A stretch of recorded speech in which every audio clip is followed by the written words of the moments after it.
Il est temps d'arrêter d'utiliser les significations toutes faites. Je vais vous expliquer comment grâce à ma méthode. La méthode consiste en l'analyse de la carte factuelle, les ressentis et les référents culturels. Qu'est-ce que ça veut dire? L'analyse de la carte factuelle, ça veut dire que dans une carte, il y a un dessin. Autrefois, les gens ne savaient pas lire. Donc, qu'est-ce qu'ils faisaient? Ils lisaient des images comme les enfants.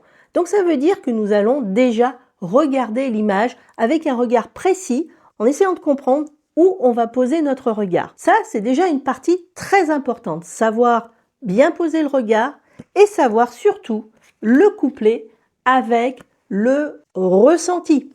Ressenti, ça veut dire coupler ce que j'ai vu là avec ce que je ressens et mes émotions. Donc mes ressentis, mes émotions. Apprendre à utiliser ces émotions, c'est aussi apprendre à développer ses émotions et ses ressentis. Donc ça, c'est tout un point qui est très important.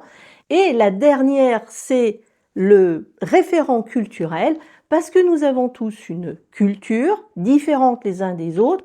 Nous avons tous des idées qui sont communes et différentes les uns des autres. Par exemple, ici, le bâton.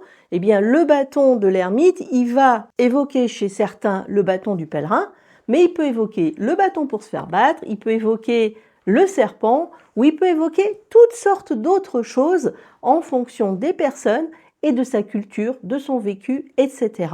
Ma méthode consiste à apprendre à utiliser ces trois éléments avec quelques autres pour joindre le tout, et c'est là que vous allez faire des lectures vraiment très personnelles, ce qui ne vous empêche pas également d'ajouter par la suite des connaissances du tarot. Si vous voulez commencer à utiliser ma méthode, commentez le mot technique dans les commentaires pour recevoir mon livret 5 techniques de lecture.